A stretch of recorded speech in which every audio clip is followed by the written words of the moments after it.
Okay, next നമ്മളിപ്പോൾ തൊട്ട് മുമ്പത്തെ ക്ലാസ്സിൽ നമ്മൾ ഡയറക്ഷൻ വെച്ചിട്ടാണ് നമ്മൾ പറഞ്ഞല്ലേ. ശരി, അത് നമ്മൾ കൺസ്ട്രക്ഷണൽ ഫീച്ചറാണ്. കൺസ്ട്രക്ഷണൽ ഫീച്ചേഴ്സ് വെച്ചിട്ട് ഉള്ള ക്ലാസിഫിക്കേഷൻ. അതായത് കൺസ്ട്രക്ഷണൽ ഫീച്ചേഴ്സ് വെച്ചിട്ട് നമുക്കിതിനെ എങ്ങനെ ക്ലാസിഫൈ ചെയ്യാം? നമുക്ക് പ്രധാനമായിട്ട് രണ്ടെണ്ണമാണ് പറയാനുള്ള. ഒന്നെന്ന് പറയുന്നത് കോൺസെൻട്രിക് ട്യൂബ് ഹീറ്റ് എക്സ്ചേഞ്ചേഴ്സ്. എന്താണ് ഈ കോൺസെൻട്രിക് ട്യൂബ് എന്ന് പറയുന്നത്, അല്ലെങ്കിൽ കോൺസെൻട്രിക് സർക്കിൾസ് എന്ന് പറഞ്ഞാൽ എന്താണ്? നിങ്ങൾ ഓൾറെഡി കേട്ടിട്ടുള്ളതല്ലേ കോൺസെൻട്രിക് സർക്കിൾസ് എന്താണെന്ന്. കോൺസെൻട്രിക് സർക്കിൾസ് എന്ന് വെച്ചാൽ ഒരു സെൻറ്ററിൽ നിന്നും ഉത്ഭവിക്കുന്ന സർക്കിൾസിനെ വിളിക്കുന്ന പേരാണ് കോൺസെൻട്രിക് സർക്കിൾസ് എന്ന് പറയുന്നത്. അതായത് ഈ ഔട്ടർ സർക്കിളിൻ്റെ സെൻറ്റർ നോക്കിയാലും ഇവനായിരിക്കും, ഇന്നർ സർക്കിളിൻ്റെ സെൻറ്റർ നോക്കിയാലും ഇവനായിരിക്കും. അങ്ങനെയാണെങ്കിൽ ഈ രണ്ട് സർക്കിൾസിനെ നമുക്ക് എന്തോന്ന് വിളിക്കാം? ഈ രണ്ട് സർക്കിൾസിനെ നമുക്ക് കോൺസെൻട്രിക് സർക്കിൾസ് എന്ന് വിളിക്കാം. അതായത് എവിടെ എടുത്താലും ഇവരുടെ ഡിഫറൻസും സെയിം ആയിരിക്കും. രണ്ട് സർക്കിൾ തമ്മിലുള്ള ഡിഫറൻസ് സെയിം ആയിരിക്കും. പറയുന്നത് മനസ്സിലാവുന്നുണ്ടോ? ശരി, അതിനെ നിങ്ങളൊരു ട്യൂബായിട്ട് കൺസിഡർ ചെയ്ത് നോക്കിക്കഴിഞ്ഞാൽ, ഇതിനെ രണ്ട് ട്യൂബായിട്ട് കൺസിഡർ ചെയ്ത് നോക്കിക്കഴിഞ്ഞാൽ ഒരേ ആക്സിസിൽ നിന്നുള്ള രണ്ട് ട്യൂബുകളായിട്ട്, അതായത് രണ്ട് ട്യൂബുകളുടെയും, അതായത് ഔട്ടർ ട്യൂബിൻ്റെയും ഇന്നർ ട്യൂബിൻ്റെയും, അല്ലെങ്കിൽ പൈപ്പിൻ്റെയും, ഔട്ടർ പൈപ്പിൻ്റെയും ഇന്നർ പൈപ്പിൻ്റെയും ആക്സിസ് എന്ന് പറയുന്നത് ഒന്നായിരിക്കും. മനസ്സിലാവുന്നുണ്ടോ? അതിനാണ് കോൺസെൻട്രിക് ട്യൂബ്സ് എന്ന് പറയുന്നത്. അപ്പം ഹീറ്റ് എക്സ്ചേഞ്ചറിൻ്റെ ഒരു കൺസ്ട്രക്ഷനാണ് ഇങ്ങനെ. അതായത് ഒരു ഔട്ടർ ട്യൂബ് ഉണ്ടായിരിക്കും, അതിൻ്റെ എക്സാക്ട് സെൻറ്ററിൽ കൂടെ അടുത്തൊരു ട്യൂബ് ഉണ്ടാവും. ഈ അകത്തെ ട്യൂബിലൂടെ ഒരു ഫ്ലൂയിഡ്, യൂഷ്വലി വരുന്നത് ഹോട്ട് ഫ്ലൂയിഡ് ആയിരിക്കും.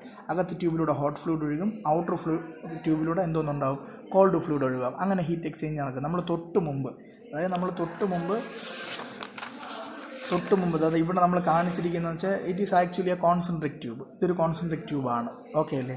ശരി, അപ്പോൾ കോൺസെൻട്രിക് ട്യൂബ് ഹീറ്റ് എക്സ്ചേഞ്ചറാണ് നമുക്ക് ഒരു ക്ലാസിഫിക്കേഷൻ. കോൺസെൻട്രിക് ട്യൂബ് എന്ന് വെച്ച് കഴിഞ്ഞാൽ എന്താണ്? പിന്നെ there will be N outer tube, there will be N inner tube, and both the tube is having the same axis.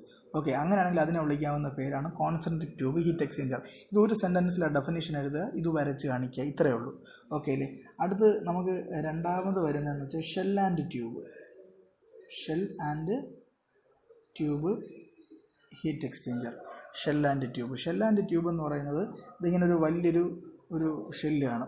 ആ ഷെല്ലിനകത്ത് മൾട്ടിപ്പിൾ ട്യൂബ്സ് ആയിരിക്കും. ഈ ഷെല്ലെന്ന് പറയുമ്പോൾ വലിയൊരു പൈപ്പ് തന്നെയാണ്. അത് വലിയ ഡയമീറ്റർ വരുമ്പോൾ അതിനെ ഷെല്ലെന്നാണ് നമ്മൾ യൂഷ്വലി വിളിക്കുക. അതിനകത്ത് ഇങ്ങനെ ട്യൂബ്സ് കാണും, ചെറിയ അങ്ങനെ ചെറിയ ട്യൂബുകൾ കാണും. പറയുന്നത് മനസ്സിലാവുന്നുണ്ട്? ഇതിനെ നമ്മൾ ഇതിൻ്റെ ഒരു ചരിഞ്ഞുള്ളൊരു വ്യൂ നമ്മൾ കാണുകയാണെന്നുണ്ടെങ്കിൽ ഇങ്ങനെ ഇരിക്കും. അത് വലിയൊരു ഷെല്ല്, അതിനകത്ത് ഇങ്ങനെ ചെറിയ ട്യൂബുകൾ കാണും.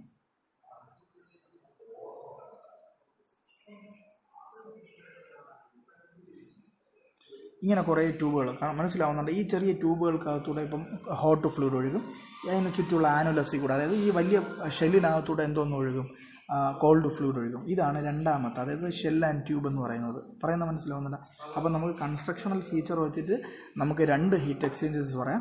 ഒന്നെന്ന് പറയുന്നത് കോൺസെൻട്രിക് ട്യൂബ് ഹീറ്റ് എക്സ്ചേഞ്ചർ, പിന്നെ ഒന്ന് shell and tube heat exchanger. Concentric tube heat exchanger ഇവിടെ വരച്ച് കാണിച്ചിട്ടുണ്ട്. രണ്ടാമത് ഷെൽ ആൻഡ് ട്യൂബ്, അതായത് വലിയൊരു ഷെല്ലുണ്ടാവും, അതിനകത്തൂടെ ചെറിയ ട്യൂബുകളുണ്ടാവും. ആ ട്യൂബിലൂടെ ഹോട്ട് ഫ്ലൂയിഡ് ഒഴുകും. ആ ചുറ്റുമുള്ള ഷെല്ലിൽ കൂടെ എന്തോന്നുണ്ടാവും?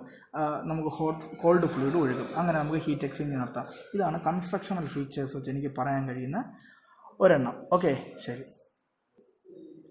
അടുത്ത നെക്സ്റ്റ് ക്ലാസിഫിക്കേഷൻ എന്ന് പറയുന്നത് according to the physical state of the fluid.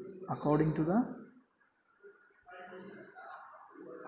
To the physical state of the fluid. അതായത് ആ ഫ്ലൂയിഡിൻ്റെ അവസ്ഥ, അത് ലിക്വിഡ് ആണോ, ഗ്യാസ് ആണോ, അതോ സോളിഡ് ആണോ എന്നുള്ളതൊക്കെ വച്ചിട്ടാണ് അടുത്തത്. അപ്പോൾ ഈ ഫിസിക്കൽ സ്റ്റേറ്റ് വെച്ചിട്ടാണെങ്കിൽ നമുക്ക് രണ്ട് ഹീറ്റ് എക്സ്ചേഞ്ചറുകളാണ് നമുക്ക് ക്ലാസിഫൈ ചെയ്യാൻ പറ്റുന്നത്. ഒന്നെന്ന് പറയുന്നത് ഇവാപ്പോറേറ്റർ. ഓക്കെ, രണ്ടെന്ന് പറയുന്നത് കണ്ടൻസർ. ഓക്കെ, അതായത് നമുക്ക് ഫ്ലൂയിഡിൻ്റെ ഫിസിക്കൽ സ്റ്റേറ്റ് വെച്ചിട്ടാണെന്നുണ്ടെങ്കിൽ നമുക്ക് രണ്ട് ഹീറ്റ് എക്സ്ചേഞ്ചറുകൾ പറയാം. ഒന്നെന്ന് പറയുന്നത് ഇവാപ്പറേറ്ററും പിന്നെ ഒന്ന് കണ്ടൻസറും. ഓക്കെ, ഈ രണ്ടിലും സംഭവിക്കുന്നത് എന്താണെന്ന് നമുക്ക് നോക്കാം. ഓക്കെ,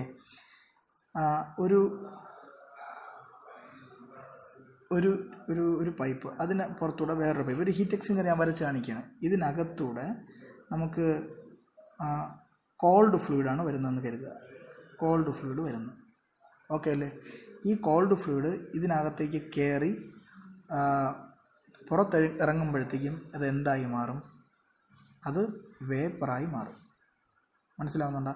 അതായത് ഒരു ഫ്ലൂയിഡ്, ഒരു കോൾഡ് ഫ്ലൂയിഡ് അല്ലെങ്കിൽ ഒരു ഫ്ലൂയിഡ് ഒഴുകി ഈ പറയുന്ന പൈപ്പിനകത്തൂടെ കയറി പുറത്തിറങ്ങുമ്പോൾ എന്തായി മാറും? വേപ്പറായി മാറും. അതിൻ്റെ അർത്ഥം എന്ന് വെച്ചാൽ ഇതിനകത്ത് നടന്ന ഓപ്പറേഷൻ എന്ന് പറയുന്നത് ഇവാപ്പറേഷനാണ്, അല്ലേ? അങ്ങനെയാണെന്നുണ്ടെങ്കിൽ ഈ ഒരു സെറ്റപ്പിനെ വിളിക്കുന്ന പേരാണ് ഇവാപ്പറേറ്റർ. അതായത് ഒരു ഫ്ലൂയിഡിനെ വേപ്പറാക്കാൻ നമ്മൾ ഈ ഒരു ഹീറ്റ് എക്സ്ചേഞ്ചറിന് പറ്റി. ഹീറ്റ് എക്സ്ചേഞ്ചർ തന്നെയല്ലേ, കാരണം വേപ്പറാക്കണമെന്നുണ്ടെങ്കിൽ എന്ത് ഹീറ്റ് ഇവിടുന്ന് വലിച്ചെടുക്കണം? Latent heat വലിച്ചെടുക്കണം. ഓക്കെ, അപ്പം ഇവിടുന്ന് ഇവിടുന്ന് നമ്മൾ ഇതിന് കൊടുക്കുന്ന ഹീറ്റ് എന്ന് പറയുന്നത് ലാറ്റൻറ്റ് ഹീറ്റാണ്. അപ്പം പുറത്തുനിന്ന് ലാറ്റൻറ്റ് ഹീറ്റ് കൊടുത്ത് ഇവനെ എന്ത് ചെയ്യും? വേപ്പറൈസ് ചെയ്താണ് പുറത്തെത്തിക്കുന്നത്. മനസ്സിലാവുന്നുണ്ടോ? അപ്പോൾ നമുക്ക് ഫിസിക്കൽ സ്റ്റേറ്റ് എന്ന് പറയുമ്പോഴത്തേക്കും ഇവാപ്പറേറ്ററിലാണെങ്കിലും ശരി, കണ്ടൻസറിലാണെങ്കിലും ശരി, അവിടെ യൂട്ടിലൈസ് ചെയ്യപ്പെടുന്ന ഹീറ്റ് എന്ന് പറയുന്നത് ലാറ്റൻറ്റ് ഹീറ്റാണ്. ഓക്കെ, നമ്മൾ ഇതുവരെ പഠിച്ച കേസുകളിലെല്ലാം സെൻസിബിൾ ഹീറ്റാണ്. എന്നാൽ ഇവിടെ ഈ ഫിസിക്കൽ സ്റ്റേറ്റ് ഉണ്ടാവുന്ന ചേഞ്ച് വെച്ചിട്ട് വരുമ്പോഴത്തേക്ക്, അതായത് especially for evaporator as well as condenser, the heat utilised will be latent heat. Okay, ഇവാപ്പറേറ്ററിലാണെന്നുണ്ടെങ്കിൽ ലാറ്റൻറ്റ് ഹീറ്റ് കൊടുത്തിട്ട് എന്ത് ചെയ്യും? ഒരു ഫ്ലൂയിഡിനെ, ഒരു ലിക്വിഡിനെ, കോൾഡ് ഫ്ലൂയിഡ് എന്ന് വേണ്ടല്ലോ, ലിക്വിഡിനെ എന്താക്കി മാറ്റും? വേപ്പറാക്കി മാറ്റും. ഓക്കെ അല്ലേ? അപ്പോൾ ഇതിന് ചുറ്റും ഒഴുകുന്ന ഫ്ലൂയിഡ് എന്ത് ഫ്ലൂയിഡ് ആയിരിക്കണം? ഇവനെ ഹീറ്റ് ചെയ്താലല്ലേ ഇവനെ വേപ്പറൈസ് ചെയ്യാൻ പറ്റുള്ളൂ, ലാറ്റൻറ്റ് ഹീറ്റ് സപ്ലൈ ഉണ്ട്. അപ്പോൾ ചുറ്റുമുള്ളത് ഹോട്ട് ഫ്ലൂയിഡ് ആയിരിക്കും. ഓക്കെ അല്ലേ? ശരി, ഇനി അടുത്ത് നമുക്ക് കണ്ടൻസറിലേക്ക് വരാം. കണ്ടൻസറിൽ വരുമ്പോഴത്തേക്കും എങ്ങനെയാണ്? കണ്ടൻസറിൽ വരുമ്പോഴത്തേക്കും നമുക്ക് ഒരു കണ്ടൻസാണ് ചെയ്യേണ്ടത്. കണ്ടൻസ് ചെയ്യാന്ന് വെച്ച് കഴിഞ്ഞാൽ എന്താണ്? നമുക്ക് ലിക്വിഫൈ ചെയ്യാമെന്നാണ് അതിൻ്റെ അർത്ഥം, അല്ലേ? കണ്ടൻസ് ചെയ്യാന്ന് വെച്ചാൽ ലിക്വിഫൈ, അതിൻ്റെ അർത്ഥം വേപ്പറാണ് വരുന്നത്. ഇവിടെ വെച്ചിട്ട് എന്ത് ചെയ്യും? ഇതിനകത്തൂടെ ആ വേപ്പർ ഒഴുകി വരുമ്പോഴത്തേക്കും എന്ത് ചെയ്യും? ഇവിടെ കിടക്കുന്ന ഹീറ്റിനെ പുറത്തേക്ക് എടുത്ത് കളയുമ്പോഴത്തേക്കും പുറത്തെത്തുന്ന എന്തൊന്നായിരിക്കും? ലിക്വിഡായിരിക്കും പുറത്തെത്തുന്നത്. മനസ്സിലാവുന്നുണ്ട്? അതിനെ സാച്ചുറേറ്റഡ് ലിക്വിഡ് എന്നാണ് നമ്മൾ ആക്ച്വലി പറയുന്നത്. അതായത് ഒരു ലിക്വിഡായിരിക്കും പുറത്തെത്തുന്നത്. മനസ്സിലാവുന്നത്? അതിൻ്റെ അർത്ഥം ഇവിടെ നടന്ന സംഭവം എന്ന് പറയുന്നത് കണ്ടൻസേഷനാണ്. അതിൻ്റെ അർത്ഥം കണ്ടൻസേഷൻ നടക്കണമെന്നുണ്ടെങ്കിൽ ഇതിൽ നിന്ന് ഹീറ്റ് റിജക്ഷനാണ് നടക്കേണ്ടത്. ഈ അകത്ത് നിന്ന് ഹീറ്റ് റിജക്ഷനാണ് നടക്കേണ്ടത്. എന്ത് ഹീറ്റാണ് റിജക്റ്റ് ചെയ്യേണ്ടത്? ലാറ്റൻറ്റ് ഹീറ്റാണ് റിജക്റ്റ് ചെയ്യേണ്ടത്. അങ്ങനെയാണെങ്കിൽ ഈ ചുറ്റും ഇതിൻ്റെ പുറത്തൂടെ ഒഴുകുന്നത് എന്ത് ഫ്ലൂയിഡ് ആയിരിക്കണം? കോൾഡ് ഫ്ലൂയിഡ് ആയിരിക്കണം. കോൾഡ് ഫ്ലൂയിഡിലൂടെ അതിനകത്തുള്ള ഹീറ്റ് വലിച്ച് പുറത്തേക്ക് എടുക്കാൻ പറ്റുള്ളൂ. അപ്പോൾ ചുറ്റും ഒഴുകുന്നത് കോൾഡ് ഫ്ലൂയിഡ് ആയിരിക്കും. പറയുന്ന മനസ്സിലാവുന്നുണ്ടോ? ഇതാണ് ഇവാപ്പറേറ്റർ, കണ്ടൻസറും. നിങ്ങൾ ഇവിടെ ടെമ്പറേച്ചർ ഡിസ്ട്രിബ്യൂഷനും കൂടെ നിങ്ങളൊന്ന് നോക്കണം. നമ്മൾ നേരത്തെ വരച്ച പോലെ ടെമ്പറേച്ചർ ഡിസ്ട്രിബ്യൂഷൻ, ഇവിടെ ഏരിയ 0 ആണ്, ഇവിടെ ഏരിയ A ആണ്. ഓക്കെ, പിന്നെ ഇതിനകത്തൂടെ വരുന്നത് എന്താണ്? ഒരു ലിക്വിഡാണ് ഇതിനകത്തൂടെ വരുന്നത്, അല്ലേ? ആ ലിക്വിഡിൻ്റെ ടെമ്പറേച്ചർ കൂടുതലാണ്. അത് ഇതിനകത്തൂടെ ഒഴുകി വരുമ്പോഴത്തേക്കും എന്താണ്? ഇത് വേപ്പറായി മാറുകയാണ്, അല്ലേ? ഈ ടെമ്പറേച്ചർ ഇതിനകത്തൂടെ കയറി വരുമ്പോഴത്തേക്കും എന്ത് ചെയ്യണം? ഇത് ലാറ്റൻറ്റ് ഹീറ്റൊക്കെ വലിച്ചെടുത്തിട്ട് ഇത് വേപ്പറായിട്ടാണ് പുറത്തേക്ക് വരുന്നത്. പറയുന്ന മനസ്സിലാവുന്നുണ്ടോ? ശരി, ഇവിടെ എന്തൊന്നുണ്ട്? ഒരു ഹോട്ട് ഫ്ലൂയിഡ് ഉണ്ടല്ലേ? ശരി, ഒരു ഹോട്ട് ഫ്ലൂയിഡ് ഉണ്ട്. ആ ഹോട്ട് ഫ്ലൂയിഡ് പുറത്തേക്ക് എത്തുമ്പോഴത്തേക്ക് എന്ത് ചെയ്യണം? അവൻ്റെ കുറേ ഹീറ്റ് ഇവിടെ നഷ്ടപ്പെടുത്തിയിട്ടാണ് പോകുന്നത്. അപ്പോൾ ഹോട്ട് ഫ്ലൂയിഡിൻ്റെ ടെമ്പറേച്ചർ എന്ന് പറയുന്നത് കുറയും, അല്ലേ? THI THO, അല്ലേ? ഇനി കോൾഡ് ഫ്ലൂയിഡിനാണെങ്കിൽ അവ ഈ പോണ വഴി ഹീറ്റിനെ വലിച്ചെടുത്ത് പുറത്തെത്തുമ്പോൾ വേപ്പർ ആവാറാണ് ചെയ്യുന്നത്. പക്ഷെ നിങ്ങൾ മനസ്സിലാക്കേണ്ട കാര്യം, ഇവാപ്പറേഷൻ സമയത്ത് ഇവിടെ കൊടുക്കുന്ന ഹീറ്റ് ലാറ്റൻറ്റ് ഹീറ്റാണെന്ന് ഞാൻ പറഞ്ഞു. അങ്ങനെയാണെങ്കിൽ അവിടെ ഒരു ടെമ്പറേച്ചർ ചേഞ്ച് ഉണ്ടാവുമോ? തീർച്ചയായിട്ടും ടെമ്പറേച്ചർ ചേഞ്ച് ഉണ്ടാവില്ല. അങ്ങനെയാണെങ്കിൽ ഇങ്ങനെ സ്ട്രെയിറ്റ് ആയിട്ടായിരിക്കും നമുക്ക് കോൾഡ് ഫ്ലൂയിഡിൻ്റെ ടെമ്പറേച്ചർ പ്രൊഫൈൽ വരുന്നത്. അതായത് TCIയും TCOയും ഒന്ന് തന്നെ. കാരണം ഇവിടെ യൂട്ടിലൈസ് ചെയ്യപ്പെട്ട ഹീറ്റ് എന്ന് പറയുന്നത് ലാറ്റൻറ്റ് ഹീറ്റാണ്. അപ്പോൾ സ്ട്രെയിറ്റ് ആയിരിക്കും. അപ്പോൾ ഇവാപ്പറേറ്റർ നമ്മൾ നോക്കിക്കഴിഞ്ഞാൽ നമുക്ക് കോൾഡ് ഫ്ലൂയിഡിൻ്റെ ടെമ്പറേച്ചർ എന്ന് പറയുന്നത് കോൺസ്റ്റൻ്റ് ആയിരിക്കും. ഹോട്ട് ഫ്ലൂയിഡിൻ്റെ ടെമ്പറേച്ചർ കുറഞ്ഞു വരും. മനസ്സിലാവുന്നുണ്ടല്ലോ? ശരി, അടുത്തിനി നമ്മൾ ഒരു കണ്ടൻസറിന് വരിക്കും നേരെ ഓപ്പോസിറ്റ് ആയിരിക്കും. കണ്ടൻസറിൽ വരുമ്പോഴത്തേക്കും ഒരു ഹോട്ട് ഫ്ലൂയിഡിനെ നമ്മൾ കൊണ്ടുവന്ന് എന്ത് ചെയ്യണം? കണ്ടൻസ് ചെയ്യണം, ലിക്വിഡാക്കിയാണ്, അല്ലേ? അപ്പോൾ അവൻ്റെ ടെമ്പറേച്ചർ കോൺസ്റ്റൻ്റ് ആയിരിക്കും. ഇനി ഇവിടുന്ന് കയറുന്ന കോൾഡ് ഫ്ലൂയിഡിൻ്റെ ടെമ്പറേച്ചർ എന്ത് ചെയ്യും? കൂടും. കോൾഡ് ഫ്ലൂയിഡിൻ്റെ ടെമ്പറേച്ചർ എന്ന് പറയുന്നത് കൂടും. പറയുന്ന മനസ്സിലാവുന്നുണ്ടോ? ശരി, കാരണം ഇവിടെ ലാറ്റൻറ്റ് ഹീറ്റാണ്, അല്ലേ? ശരി, THIയും THOയും കോൺസ്റ്റൻ്റ് ആയിരിക്കും. TCI എന്ന് പറയുന്നത് TCO എത്തുമ്പോഴത്തേക്കും എന്ത് ചെയ്യണം? ടെമ്പറേച്ചർ കൂടുകയാണ് കോൾഡ് ഫ്ലൂയിഡിൻ്റെ. മനസ്സിലാവുന്നുണ്ടോ? ഇവിടെ ഏരിയ 0, ഇവിടെ ഏരിയ A. ക്ലിയർ അല്ലേ? ഇനി ഇത് θ1, ഇത് θ2. ഇത് θ1, ഇത് θ2. ഓക്കെ അല്ലേ? ശരി, ഇതാണ് കണ്ടൻസറും ഇവാപ്പറേറ്ററും. അതായത് ഫേസ് ചേഞ്ച് വെച്ചിട്ടാണെന്നുണ്ടെങ്കിൽ ഒരെണ്ണം ഇവാപ്പറേറ്റർ എന്നും മറ്റൊന്ന് കണ്ടൻസർ എന്ന് വിളിക്കാം. കാരണം ഹീറ്റ് എക്സ്ചേഞ്ച് നടക്കുന്നുണ്ട്. It can be either sensible heat or it can be latent heat. ഏതാണെങ്കിലും കുഴപ്പമില്ല. ഏത് ഹീറ്റ് എക്സ്ചേഞ്ച് നടന്നാലും അതിനെ ഹീറ്റ് എക്സ്ചേഞ്ചർ എന്ന് വിളിക്കാൻ പറ്റും. അങ്ങനെയാണെങ്കിൽ evaporator as well as condenser both are heat exchangers.